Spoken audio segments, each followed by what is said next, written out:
बिस्मिल्लाहिर्रहमानिर्रहीम। अस्सलाम वालेकुम डियर स्टूडेंट्स एंड फ्रेंड्स। उम्मीद करता हूँ आप लोग सब ठीक होंगे। आज मैं आप लोगों के साथ एक कोर्स स्टार्ट करने वाला हूँ क्लास 8th का, जिसमें क्लास 6 और 7 का कोर्स भी जो है वो भी कवर हो जाता है। तो एग्ज़ाम पॉइंट ऑफ व्यू से या जो जॉब्स के टेस्ट के हवाले से मैं ये प्रिपरेशन स्टार्ट कर रहा हूँ। इंशाल्लाह इसमें जो 6, 7, 8 का मैथमेटिक्स है गवर्नमेंट बुक्स का, ये फुल इंशाल्लाह मैं कवर करूँगा डेली बेसिस पे। तो मैं सेट से स्टार्ट लूँगा और इसको हम स्लोली पढ़ेंगे ताकि आप लोगों को समझ भी आ जाए। जो बिगिनर्स हैं बिल्कुल उनको भी समझ आ जाए, और अगर कोई बहुत ही एक्स्ट्रा ऑर्डनरी कोई किसी का लेवल थोड़ा तेज़ होगा, लेकिन वो आप जो है तंग नहीं होंगे, बल्कि इसको आखिरी तक देखेंगे और कुछ पॉइंट्स इसमें ऐसे आएंगे जो आप शायद आपको पता ना हो, और वही पॉइंट जो है वो एग्ज़ाम में आ जाए। तो स्टार्ट लेते हैं सेट से। सबसे पहले हम इसकी डिफिनीशन की तरफ जाते हैं कि सेट जो है हम इसको इस तरह डिफ़ाइन करते हैं। A set is a collection of well defined distinct objects. यानी सेट हमारे पास एक कलेक्शन है। कलेक्शन क्या होता है? कलेक्शन देखिए, आप घर में हैं, एक स्टूडेंट है, उसने क्या किया, अपने टॉयज़ जो है वो कलेक्ट किए हैं, अपने साथ रखे हैं जितनी भी उसके टॉयज़ हैं। तो अगर हम ये कहें कि उस बच्चे की जितनी भी टॉयज़ हैं उनका सेट, तो ये हमारे पास एक सेट बन गया। वेल डिफाइंड का ये मतलब हो कि वो अच्छी तरह डिफ़ाइन हो। यानी अगर आपको मैं इस तरह कहूँ कि ये हमारे पास एक सेट है और आप जो है उस पे सोचें और आप कंफ्यूज हो जाएं, तो ये सेट नहीं है। क्योंकि वेल डिफाइंड का ये मतलब है कि जब आप इसको डिफ़ाइन कर रहे हैं तो ये हमारे पास अच्छी तरह वाज़ेह है। यानी जिस तरह मैं कहूँ नेचुरल नंबर्स, 10 नेचुरल नंबर, तो आपको डायरेक्टली पता चल गया कि 1 से लेकर 10 तक। मैं आप लोगों को ये कहूँ कि सेट ऑफ क्रिकेट टीम इन पाकिस्तान, तो आपको डायरेक्टली पता चल जाता है कि पाकिस्तान की क्रिकेट टीम। तो देखिए ये वेल डिफाइंड है, ठीक है। तो इसी तरह और भी हमारे पास सेट्स की एग्जांपल्स हैं, हम साथ में पढ़ेंगे। और डिस्टिंक्ट ऑब्जेक्ट्स का ये मतलब है कि वो जो ऑब्जेक्ट्स हैं ये हमारे पास डिस्टिंक्ट हो, यानी एक दूसरे से चेंज हो, इनका यूनिट जो है वो सेम हो, इनका नेचर जो है वो सेम हो, लेकिन वो जो चीज़ें हैं वो हमारे पास सारी क्या हो, उसी लेवल में, मतलब सेम यूनिट में रख के वो डिस्टिंक्ट हो, एक दूसरे से अलग हो। तो सेट को हमने डिफ़ाइन कर लिया कि सेट जो है ये हमारे पास एक कलेक्शन है ऑब्जेक्ट्स का, जिसको वेल डिफाइंड हो और इसमें सारी चीज़ें जो है वो हमारे पास डिस्टिंक्ट हो, डिफरेंट हो, ठीक है। और बहुत सारी एग्जांपल्स इसमें हैं। जिस तरह कि मैं आप लोगों को एग्जांपल, एक वेल डिफाइंड एग्जांपल बताऊं कि मैं आप लोगों को कहूँ कि स्टार्स इन स्काई, स्टार्स इन स्काई, तो ये इन स्काई, तो ये भी हमारे पास वेल डिफाइंड है, क्योंकि स्काई जितनी भी स्टार्स हैं ये हमारे पास वेल डिफाइंड ऑप्शन है। यहाँ पे आ गया। यहाँ मैं आपको एक एग्जांपल दे दूँ कि कार्स ऑन पार्किंग, ठीक है। तो अगर एक पार्किंग है वहाँ पे मैं आपको कहूँ कि कार्स का सेट, तो ये भी हमारे पास एक सेट है, कलेक्शन है ऑब्जेक्ट्स का, और वो हमारे पास वेल डिफाइंड है। इस तरह मैं आप लोगों को कहूँ कि world of animals, world of animals, तो ये भी हमारे पास सेट है। जितनी भी एनिमल्स हैं तो ये भी हमारे पास सेट है, क्योंकि इसमें मैंने सारे एनिमल्स को जो है डिस्क्राइब किया है। इस तरह आप अगर बच्चों को अपने और भी समझाने का, तो आप उसकी क्लास का जिक्र भी कर सकते हैं कि students of class 8th, students of class 8th या जो भी क्लास हो उनका जो है सेट, तो ये भी हमारे पास सेट है, ठीक है। या आप एग्जांपल लिख सकते हैं कि जो हमारे पास प्लैनेट्स हैं, सेट ऑफ 8 प्लैनेट्स, तो ये भी हमारे पास एक सेट है। तो इस तरह बहुत सारी एग्जांपल जो है वो सेट की बन सकती हैं। हम इसको आगे लेके चलते हैं।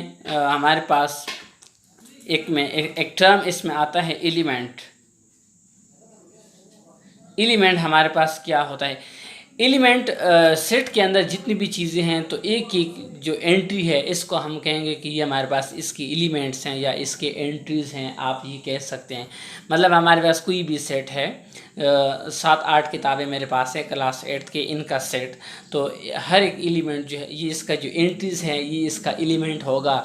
या हम ये कह सकते सेट के अंदर जितनी भी वैल्यूज़ हैं, एक एक वैल्यूज़ को हम कहेंगे कि ये इसकी एलिमेंट्स हैं। इसके बाद यानी अगर मैं आपको यहाँ पे लिख दूँ x इज इक्वल टू एक सेट हमारे पास है ए बी सी, तो यहाँ पे जो हमारे पास ए बी सी है, A B C, are elements of X, हम ये कि आर एलिमेंट्स ऑफ एक्स, ये हमारे पास एक्स के एलिमेंट्स हैं।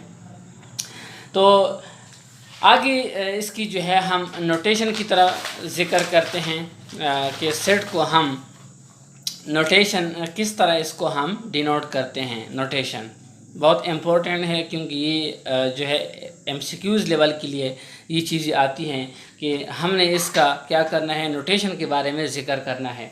तो यूजुअली जो सेट्स हैं बॉक्स में वो उसको हम जो है कैपिटल लेटर से ज़ाहिर करते हैं, यानी कैपिटल लेटर हमारे पास ए बी सी जितनी भी कैपिटल लेटर्स हमारे पास हैं इससे हम सेट को डिनोट करते हैं।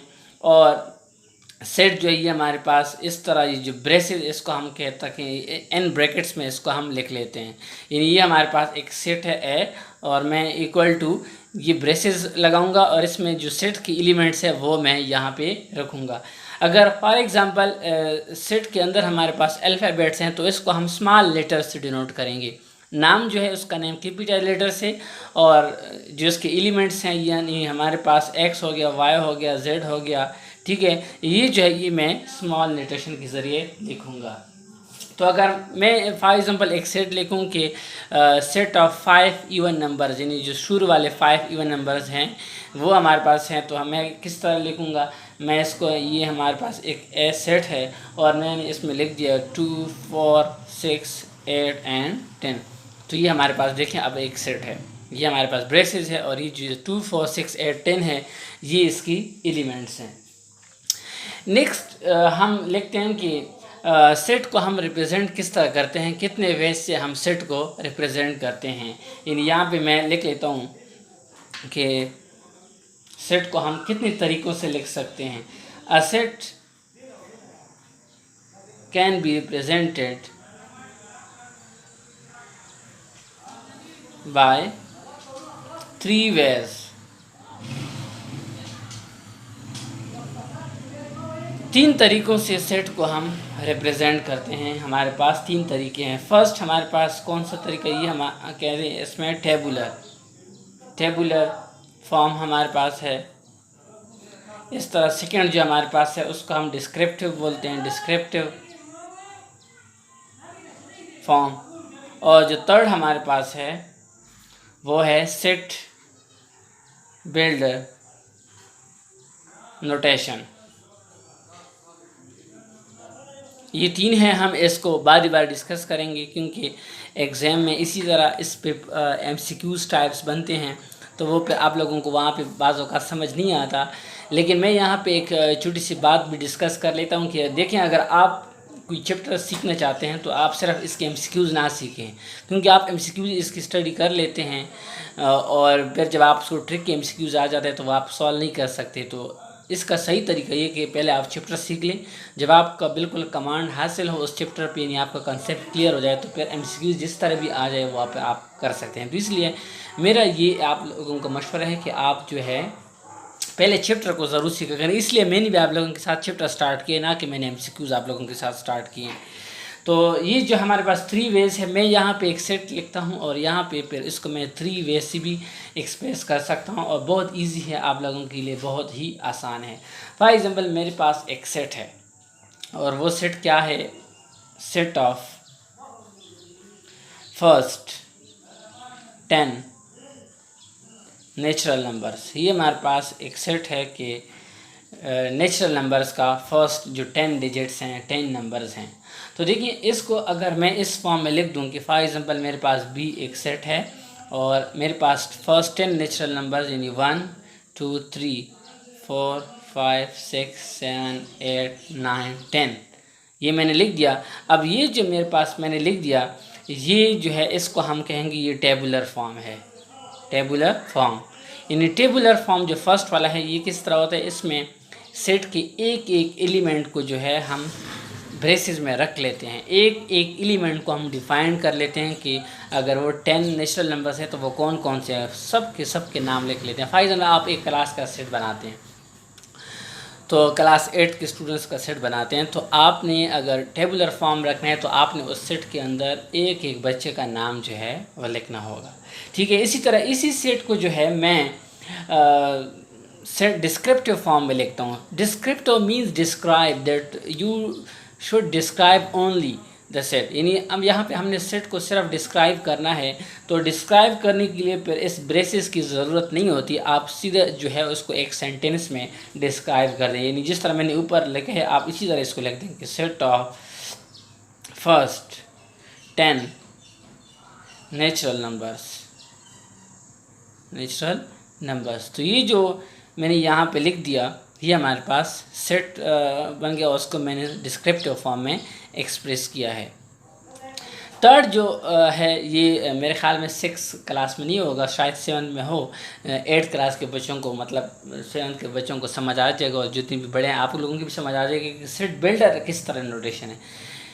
यानी यहाँ पे मैं इसी सेट को मैं लिख लेता हूँ सेट बिल्डर फॉर्म में, और इसमें हम क्या करते हैं कि जितने भी सेट्स के एलिमेंट्स हैं उनको हम एक वेरिएबल से रिप्रेजेंट कर लेते हैं। यानी फॉर एग्जाम्पल मेरे साथ एक स्टूडेंट क्लास में 8 स्टूडेंट है या 20 स्टूडेंट है, तो मैं लिखूँगा x, यानी मैं पूरी की पूरी एलिमेंट्स को, बच्चों को मैं x से रिप्रेजेंट कर रहा हूँ। तो यहाँ भी इसी तरह मैं लिखूँगा कि b में हमारे पास क्या है, ब्रेसेस में स्टार्ट करूँगा और मैं लिखूँगा x, ठीक है। यानी b में हमारे पास x है। असल में सेट ये है, आगे हम इसको डिफ़ाइन करते हैं। ये मैंने जो निशान लगा लिया, ये वाला निशान, इसको हम सच डेट या वाइल भी आप इसको कह सकते हैं, वाइल है सच डेट, यानी आप यहाँ पे ये कह देते हैं कि बी में हमारे पास x है, वाइल सच डेट। फिर आप आगे उसको आप एक्सप्लेन कर लेते हैं कि वो x क्या है, यानी x हमारे पास क्या है। यहाँ पे आप लोगों को सबको पता है ये हमारे पास नेचुरल नंबर है, और कौन कौन से हैं 1 से लेकर 10 तक, तो आप इसको डिस्क्राइब कर लें। यानी बी सेट में हमारे पास x है, एंड यानी such that x belong to natural number, यानी x नेचुरल नंबर को बिलोंग करता है, लेकिन ये आगे फुल डिफाइन नहीं नेचुरल नंबर है, लेकिन नेचुरल नंबर तो इनफाइनाइट है, कहाँ से कहाँ तक है वो भी आप बता दें। सच एंड, ये जो सैम्पल है ये एंड का है, ठीक है, ये आप सीख लें, जो ये सैम्पल है ये एंड का है, और जो ये वाला सैम्पल है आगे आएगा ये हमारे पास, और इसको हम आर बोलते हैं और इसको हम एंड बोलते हैं। In x belong to natural number, and x जो है ये हमारे पास greater or equal to 1 and less than or equal to 10, इसको हमने डिस्क्राइब कर लिया। x जो है ये हमारे पास ग्रेटर, ये ग्रेटर वाला सैम्पल है, ग्रेटर आर इक्वल, ये जो नीचे लाइन लगी होती है ये हमारे पास इक्वलिटी की बात होती है कि x is greater or equal to 1, मतलब x 1 भी है और 1 से ज़्यादा भी है, and less than or equal to 10 भी है और 10 से लेस भी है। तो 1 से लेकर 10 तक ये सारे नंबर इसमें आ गए। देखिए आप इसमें एक बात सीख लें कि अगर आपने यहाँ पे लाइन्स नहीं लगाई, ये जो स्मॉल लाइन्स है यानी इक्वलिटी की लाइन्स आपने नहीं लगाए, तो इसका मतलब है कि x बिटवीन 1 एंड 10, यानी 1 एंड 10 इसमें शामिल नहीं होगा, फिर वो जो है उसमें 2 से फिर स्टार्ट होगा और 9 तक जाएंगी। तो इसलिए ये बात ज़रूर सीख लें कि जो लाइंस इसके नीचे हम लगाते हैं इसका ये मतलब होता है कि ये एलिमेंट जो हैं, ये बाउंड्रीज के एलिमेंट्स ये भी इसमें इंक्लूड है। तो ये हमने 3 तरीके डिस्कस कर लिए कि एक सेट को हम कितने तरीक़ों से जो है वो एक्सप्रेस कर सकते हैं, ठीक है। आप लोगों को समझ आया होगा। अगर आप लोगों को समझ नहीं आया तो आप जो है नीचे कमेंट में लिख दें, इंशाल्लाह मैं आप लोगों के लिए ये क्लियर कराऊंगा। आगे जो है हम इम्पोर्टेंट सेट्स जो है वो डिस्क्राइब करते हैं कि हमारे पास मैथमेटिक्स में हम जो है हमारे पास कौन कौन से सेट्स आएंगे, और फिर उस पर हम ऑपरेशंस भी उन सेट्स पे करेंगे। तो इसलिए इनका समझना बहुत ज़रूरी है, क्योंकि आगे जो है वो MCQs लेवल में वो सेट्स जो है उनका सिर्फ नाम आएगा, तो फिर आप लोगों को कैसे पता चलेगा कि ये कौन सा सेट है। तो हम स्टार्ट से बिल्कुल बिगिनिंग से हम लेकर आएँ, यानी आप तंग ना हो। यानी फर्स्ट जो है इसमें हम नेचुरल नंबर हमारे पास है, नेचुरल नंबर्स। तो नेचुरल नंबर्स तो छोटे बच्चे को भी पता होते हैं कि नेचुरल नंबर्स हमारे पास कौन से होते हैं। इसको हम नाम यहाँ पे हम लेके इसको काउंटिंग नंबर्स भी बोलते हैं, इसलिए आप ये नाम भी सीख लें काउंटिंग नंबर्स, क्योंकि नेचुरल नंबर्स को हम काउंटिंग के लिए इस्तेमाल करते हैं 1 2 3 4। तो नेचुरल नंबर्स को n से स्टार्ट है इसलिए हम इसको n से लिखते हैं, और नेचुरल नंबर हमारे पास 1 से स्टार्ट होते हैं, 1 2 3 एंड सो ऑन, इनफाइनाइट हमारे पास होते हैं, इनफाइनाइट नहीं है। तो इनके अलावा कोई भी नंबर नेचुरल नहीं होगा। इन अगर आप देखें इसमें कोई नंबर पॉइंट में नहीं है, डिसिमल में नहीं है, या कोई नंबर नेगेटिव नहीं है, तो नेगेटिव नंबर्स या पॉइंट वाले नंबर्स ये हमारे पास नेचुरल नंबर नहीं हो सकते। इसके बाद जो सेकंड हमारे पास आता है वो हमारे पास है whole numbers, set of whole numbers.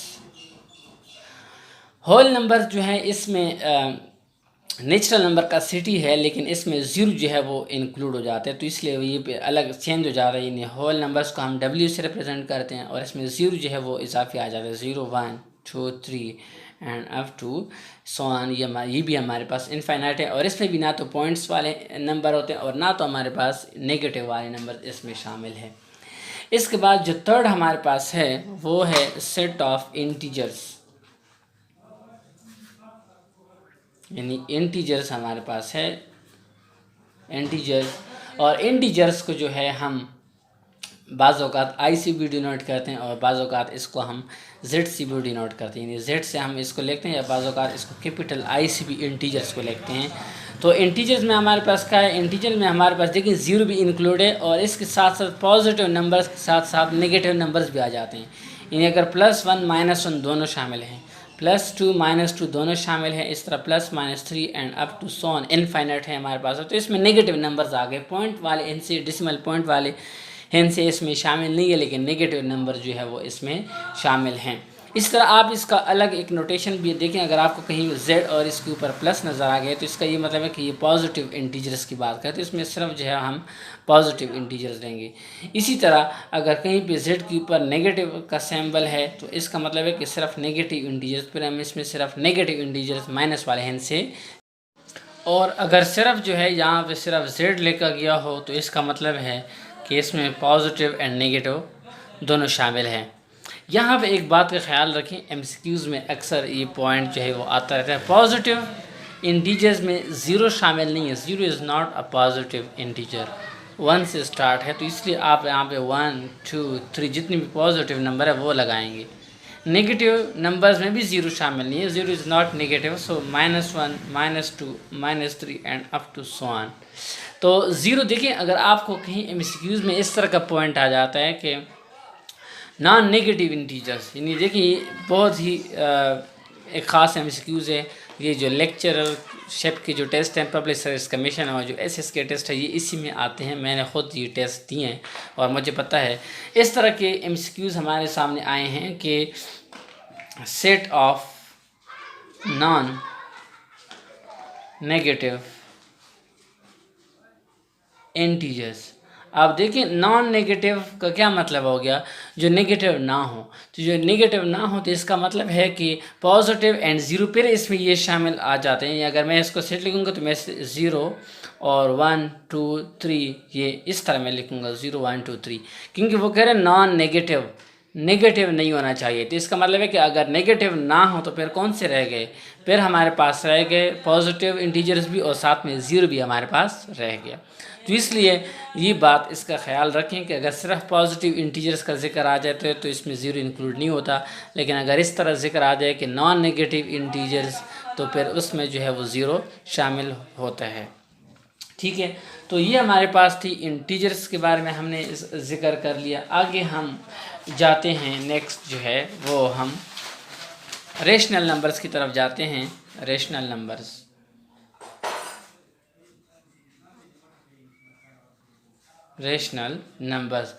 Rational numbers की जो है अगर आप यूट्यूब पे मेरे चैनल का विज़िट कर लें तो वहाँ पे आप लोगों को difference between rational and irrational की एक वीडियो भी मिल जाएगी और वो वीडियो भी जो है वो बहुत डिटेल के साथ मैंने की है, तो आप वो भी देख सकते हैं। इसको भी हम कंटिन्यू रखते हैं, लेकिन वहाँ पे जो है वो बहुत मैंने एक्सप्लेन किया है अच्छे तरीके से।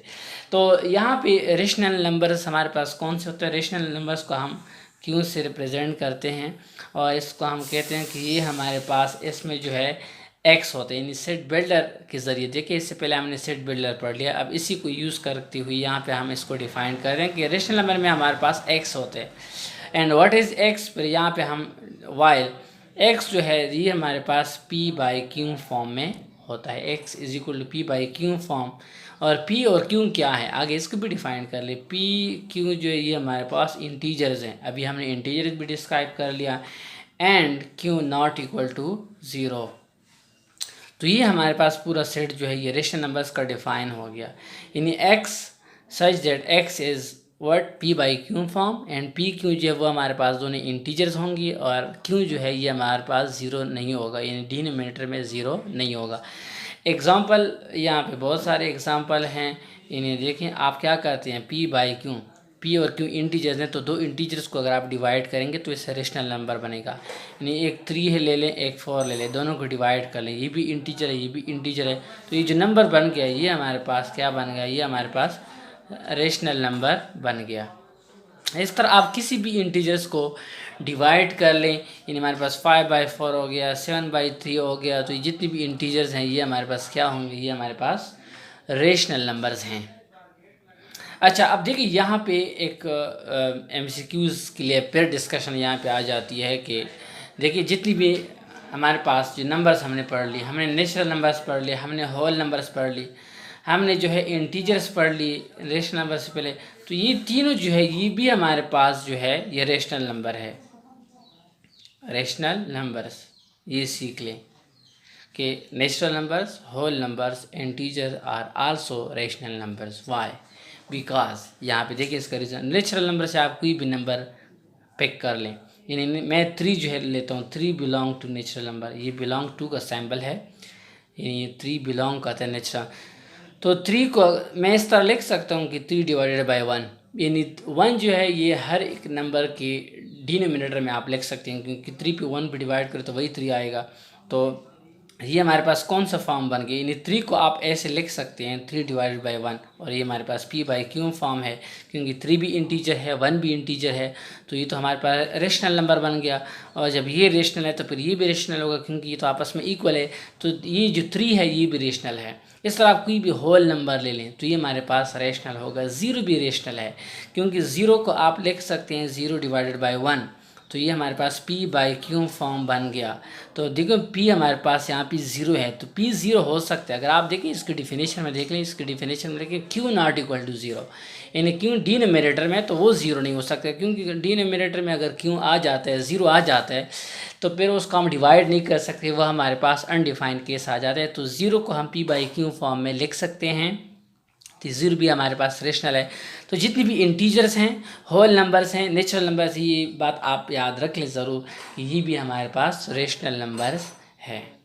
ठीक है, तो रेशनल नंबर्स में जितनी भी फ्रैक्शन में आपको डिवीजन में नज़र आ रहे हैं, जिसमें इंटीजर है, ये भी इंटीजर है, तो ये हमारे पास रेशनल नंबर है। अक्सर जो है हम इरेशनल की तरफ जाते हैं, उसी में वो बात डिस्कस कर लेते हैं कि इरेशनल नंबर्स ये हमारे पास सेट आ जाता है इरेशनल नंबर्स का। तो इरेशनल नंबर हमारे पास जो है इसका बिल्कुल उलट इसकी डिफिनेशन है, जिस तरह रेशनल नंबर, रेशनल इरेशनल, ठीक है ना, यानी इरेशनल को हम क्यों डेट से ज़ाहिर करते हैं, और इसमें हमारे पास कौन से नंबर, इसमें हमारे पास x होता है, यानी रेशनल नंबर में हमारे पास x से आगे हम x को डिफ़ाइन कर लेते हैं कि x क्या है। अब x not equal to p by q form, and बाकी p q belong to integers and q not equal to 0, वही डिफिनेशन है, लेकिन इसका रेसिप्रोकल है कि x जो है ये हमारे पास p बाई क्यू फॉर्म में नहीं होगा। यानी हमारे पास दो इंटीजर पी और क्यू इंटीजर, यानी हमारे पास दो इंटीजर ऐसा नहीं है कि p q belong to integer, आप इंटीजर ले लें और आप इसको डिवाइड कर दें, ठीक है ना, और इससे आपके साथ जो मतलब x, आप इसको फ्रैक्शन फॉर्म में उस रेशनल नंबर को एक्सप्रेस नहीं कर सकते आपके साथ। यानी किस तरह, देखिए ये मेरे पास एक नंबर है √2, अब मैं इससे जो आंसर आएगा कैलकुलेटर के ज़रिए, अगर आप डिवीज़न के ज़रिए सॉल्व कर सकते हैं, आगे जाके एक चैप्टर में हम पढ़ेंगे कि आप स्क्वायर रूट को डिवीज़न के ज़रिए किस तरह हल कर सकेंगे। In without calculator, using calculator आप अगर परफेक्ट स्क्वायर है या परफेक्ट स्क्वायर नहीं है उसको आप कैसे फाइंड करेंगे, इन √3, √5, तो आप कैसे फाइंड करेंगे, आगे जाके ये तरीका मैं आप लोगों को बताऊँगा। तो √2 जो है इसको कैलकुलेटर के जरिए तो 1.317 इस तरह का नंबर आएगा, यानी ये नंबर एक आएगा।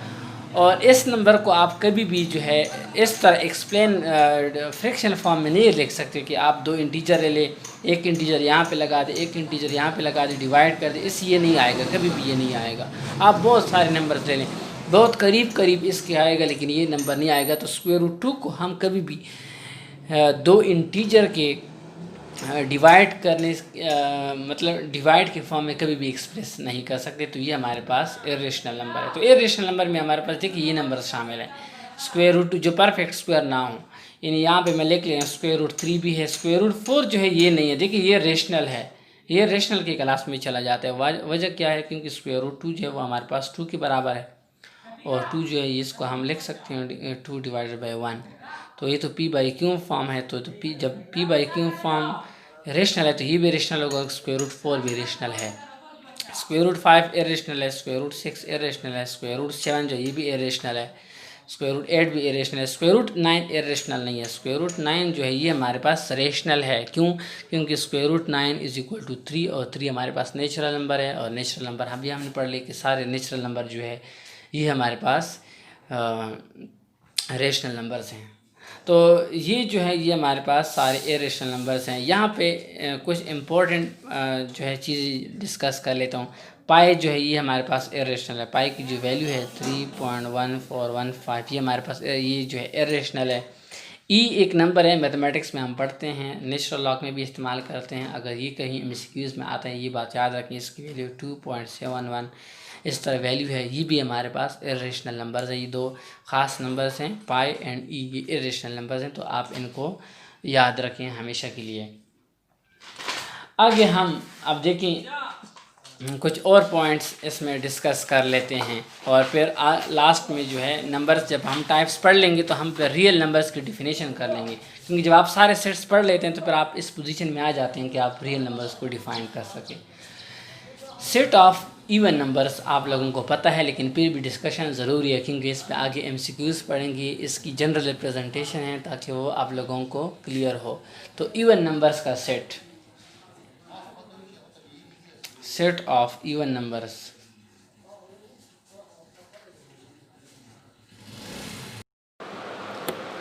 इवन नंबर सेट को हम इस तरह लिखते हैं ई, और इसमें हमारे पास कौन कौन से नंबर शामिल है, ज़ीरो भी शामिल है, plus minus 2, plus minus 4, plus minus 6 and so on.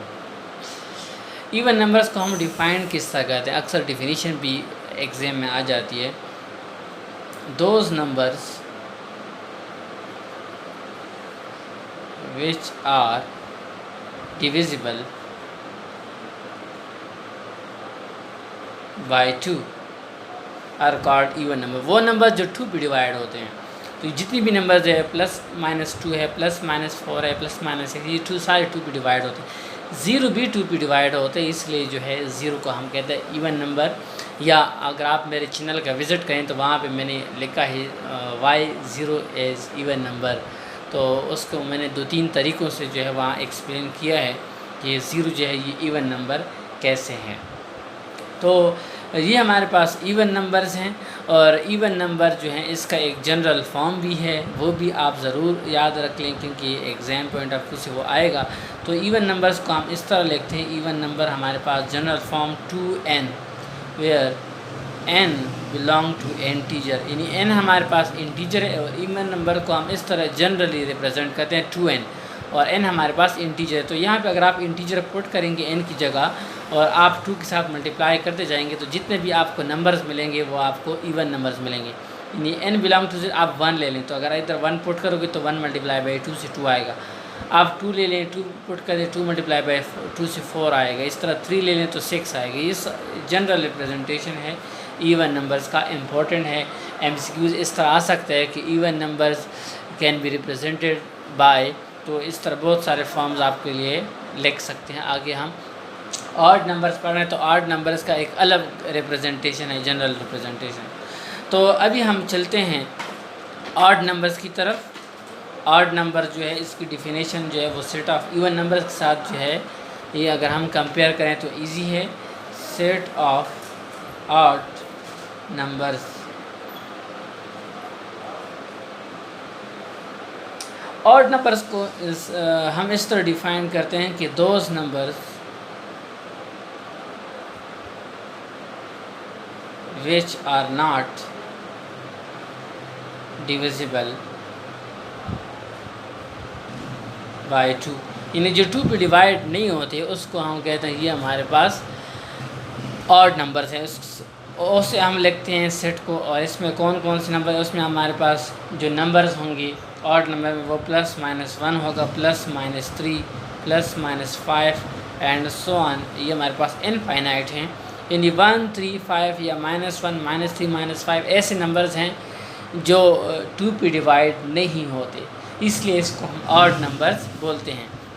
इसको जनरली हम किस तरह रिप्रेजेंट करेंगे, इसके लिए हमारे पास ऑड नंबर्स की एक जनरल रिप्रेजेंटेशन है 2n+1।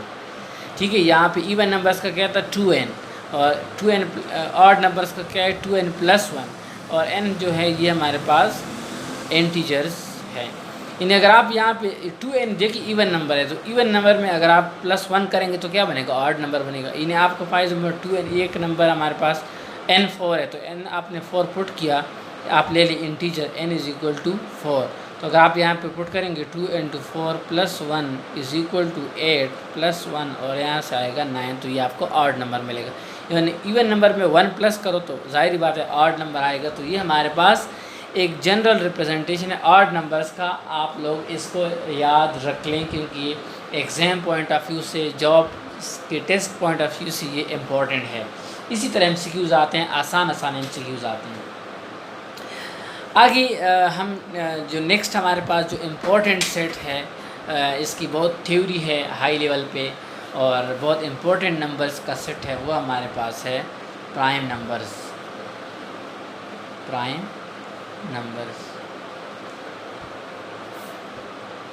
प्राइम नंबर्स कौन से नंबर्स होते हैं?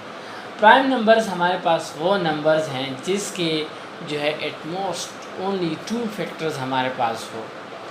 ठीक है, those numbers which have only 2 factors, जिसके सिर्फ और सिर्फ 2 फैक्टर्स हों। कौन कौन से? 1 एंड द नंबर इटसेल्फ, यानी मैं यहाँ पे इसको डिफाइन कर लेता हूँ, those numbers which have only 2 divisors or factors, दोनों आप लिख सकते हैं factors, that is 1 and the number itself।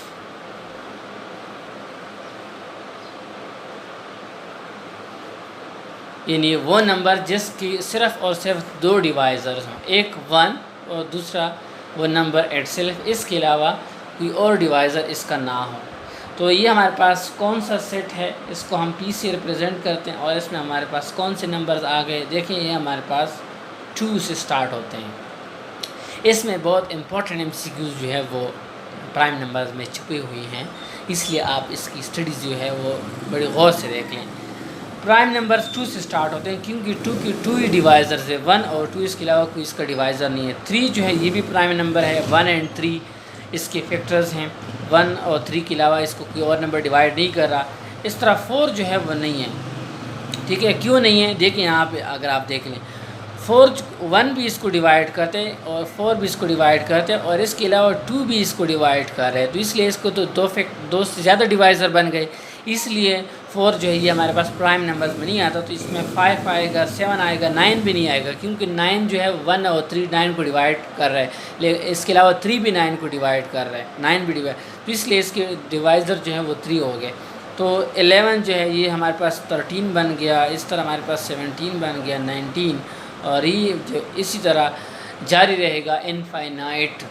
ठीक है, प्राइम नंबर्स आर इनफाइनाइट, ये सीख लें, कहीं MCQs में इस तरह आ सकता है, prime numbers are dash finite, infinite and और ऑप्शन आपके लिए बना सकते हैं। अच्छा, इसमें एक ज़रूरी बात नोट कर लें, जितनी भी प्राइम नंबर्स हैं आप इसकी तरफ थोड़ा देख लें, जितनी भी प्राइम नंबर्स हैं आपको सिर्फ 2 ही एक ऐसा नंबर मिलेगा जो कि इवन है, बाकी सारे नंबर्स क्या हैं, ऑड नंबर्स हैं। तो आप ये बात ज़रूर सीख लें कि 2 is the only number which is even and prime number. ठीक है, 2 के अलावा कोई भी हमारे पास इस तरह नंबर नहीं है जो कि इवन हो और प्राइम हो, तो ये बात याद रख लें। And prime number start from 2, prime number start from even number, 2 से स्टार्ट होते हैं। तो ठीक है, आपको MCQs इस तरह आ सकते हैं कि इस तरह आप नंबर बताएं जो कि इवन भी हो और प्राइम भी हो, तो दिस इज़ ओनली 2। ठीक है, तो बाकी जो है ये सारे प्राइम नंबर जो हैं वो हमारे पास ऑड हैं। कहीं पे इस तरह MCQs आ जाता है कि prime numbers are all prime numbers are odd, तो ये फॉल्स है, ट्रू नहीं है, क्योंकि एक हमारे पास नंबर मौजूद है ट्रू जो कि इवन भी है और हमारे पास प्राइम नंबर भी है। इंशाल्लाह नेक्स्ट मतलब ये अभी तो लेक्चर जो है वो हमारे पास जारी रहेगा।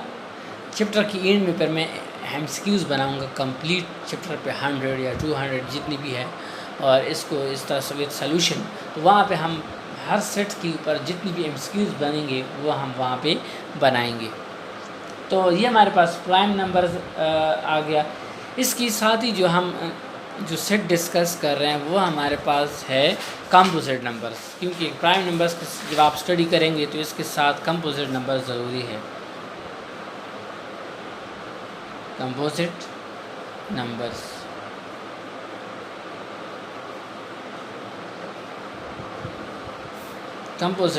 हमारे पास कौन से नंबर्स होते हैं?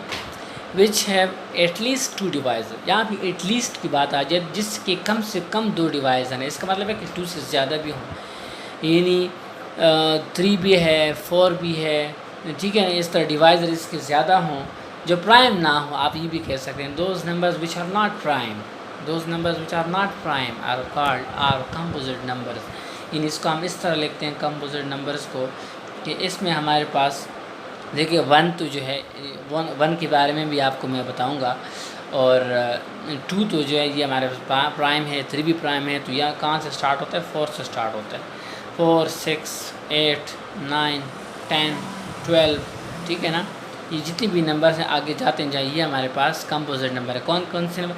जिसके 1 और इटसेल्फ के अलावा कोई और डिवाइज़र भी हो। देखिए ये 4 को डिवाइड कर रहा है 1, 4 को डिवाइड कर रहा है 2।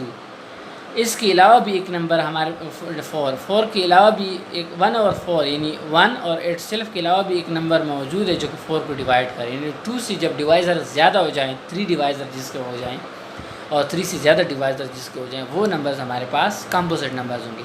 4, 6, 8, 9, 10 जी जितनी भी नंबर्स हैं इसके डिवाइज़र जो है फैक्टर जो है वो 2 से ज़्यादा हैं, ठीक है।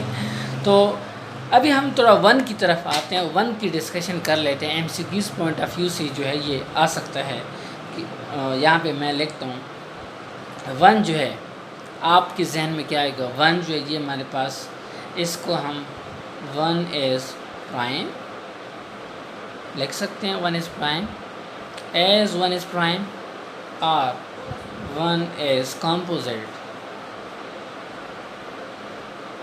इसका आंसर क्या होगा? दोनों नहीं है। 1 इज़ नाइदर, सॉरी स्पेलिंग में गलती हो सकती है। 1 is neither prime nor composite. वजह क्या है? डिफिनीशंस, हम डिफिनीशंस जो करते हैं इसी पे हम नंबर्स भी सेलेक्ट करते हैं। अगर आप देखें 1, तो 1 को डिवाइज़र एक ही है, 1 को 1 ही डिवाइड करता है। 1 के अलावा कोई और नंबर इसको डिवाइड ही नहीं कर रहा। तो अगर हम इससे पहले प्राइम नंबर्स की डिफिनीशन देखें तो उसमें हम कहते हैं इसकी सिर्फ 2 डिवाइज़र्स हों, 1 एंड इटसेल्फ। तो यहाँ पे तो एक ही डिवाइज़र है, तो इसलिए उस डिफिनीशन भी पूरा नहीं आ रहा, तो 1 तो प्राइम नहीं हो सकता। हम कहते हैं कि 2 से ज़्यादा डिवाइज़र्स हो, तो वो भी इस पर नहीं आ रहा। तो 1 is neither prime nor composite, ये बात याद रख लें। टेस्ट वगैरह में आ सकते हैं कि 1 is a dash number, prime, composite, not prime, not composite, ठीक है ना, नॉन ऑफ देम। तो 1 is neither prime nor composite. तो उम्मीद करता हूँ आप लोगों को मेरा लेक्चर जो है वो पसंद आया होगा। इसमें काफ़ी टाइम इस पर हमने लगा लिया, लेकिन डिटेल के साथ पढ़ लिया, और आगे टाइम जो है वो और बहुत ज़्यादा बढ़ता जा रहा है। तो मैं इसको यहाँ पे स्टॉप कर लेता हूँ। नेक्स्ट वीडियो के लिए पर हम एक और थ्योरी यहाँ से स्टार्ट कर लेंगे, बिल्कुल जहाँ पे हमने छोड़ा वहाँ से स्टार्ट लेंगे और पूरा चैप्टर हम डिटेल के साथ पढ़ेंगे। उम्मीद करता हूँ आप लोगों को मेरी जो वीडियो है ये पसंद आई होगी। ज़रूर मेरा चैनल सब्सक्राइब भी कर दें, अपने दोस्तों के साथ शेयर करें। कोई मसला है आप कमेंट कर दें और सब्सक्राइब ज़रूर करें, ताकि जो भी वीडियोस मेरी नई आएंगी वो आप तक ज़रूर पहुँचेंगी। शुक्रिया।